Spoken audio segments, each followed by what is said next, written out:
राधा स्वामी जी,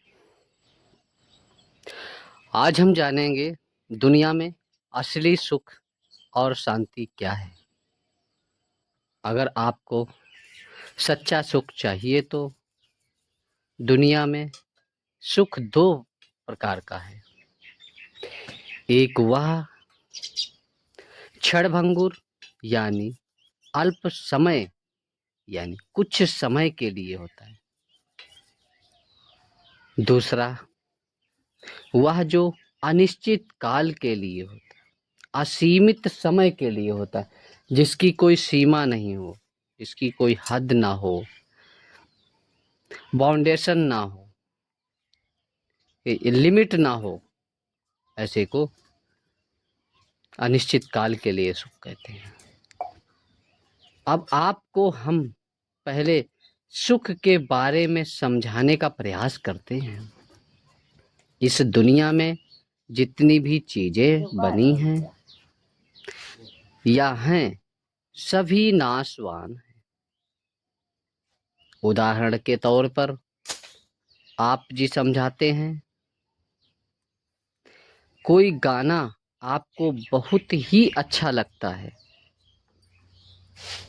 क्या आप उस गाना को सुनकर पूरा जीवन खुश रहकर रह सकते हैं या नहीं?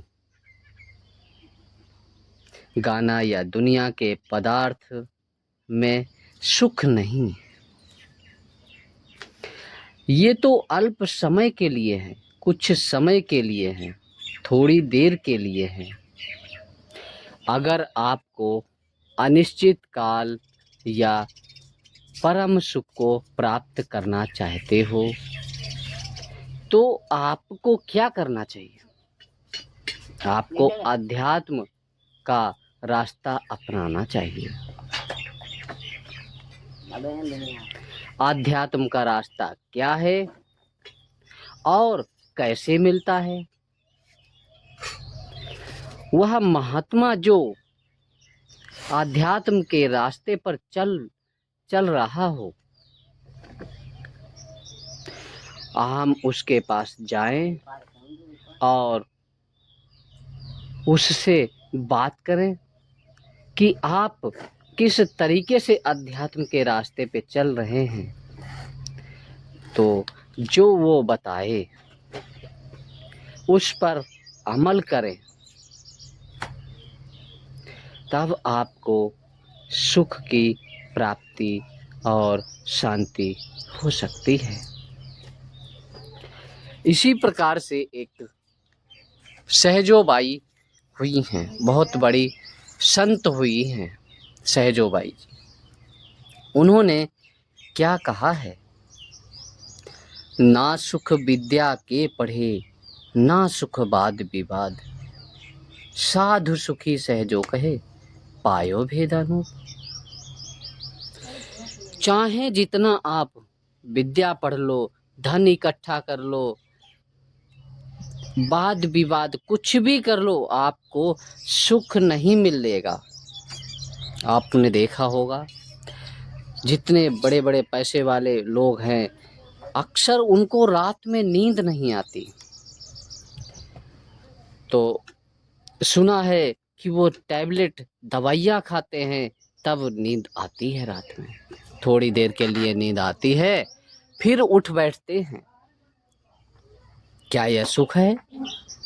डरते हैं कहीं मेरा धन चोर ना चुरा ले जाएं, कहीं छापा ना पड़ जाए, इनकम टैक्स वाले ना आ जाएं। 50 तरीके के उनको टेंशन रहती है। क्या असली सुख इसको कह सकते हैं? जी नहीं। असली सुख तो कुछ और ही है।